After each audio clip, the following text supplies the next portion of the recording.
কাজী S Shahin ভাই।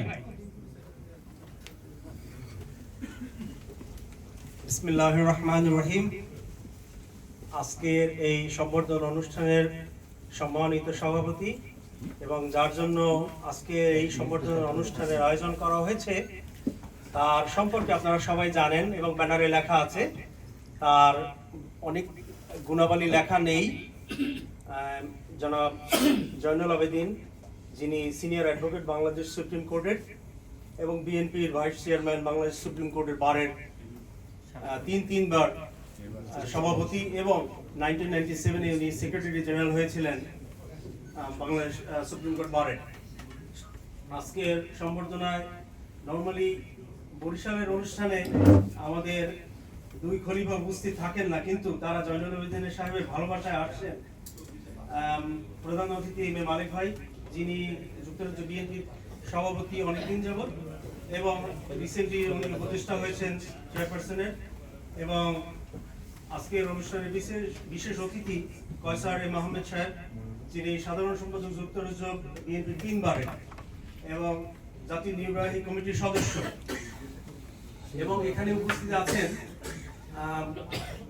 যুক্তরাজ্যের বরিশালের বাইরে ব্যবসায়ী এবং সাকসেসফুল স্কলাররা।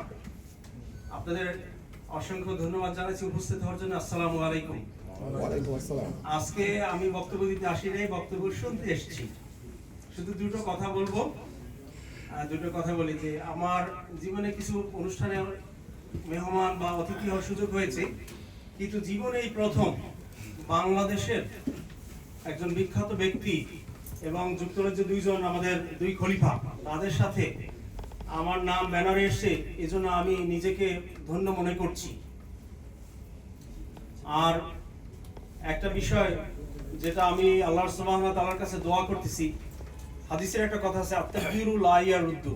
তকদিরে যেটা লেখা আছে, জয়নাল ভাই বলতেছিলেন বারবার, যেটা যেখানে লেখা আছে সেটাই হবে। তবে আল্লাহর কাছে আমরা দোয়া করি এই স্টেজ থেকে অন্তত 3 জন বাংলাদেশ পার্লামেন্টে যাক, তারপরে তারা ফ্ল্যাগ পাবেন না কোথায় যাবেন না বঙ্গভবনে যাবেন, এটা আল্লাহ সুবহানাহু ওয়া তাআলা ডিসাইড করবেন। আমরা হয়তো বড়টা কিছু পেয়ে যেতে পারি, এই 3 জনের ফ্ল্যাগ পাক, এটা আল্লাহর কাছে আমরা দোয়া করি, সিদ্ধান্ত আল্লাহ তাআলা দিবেন।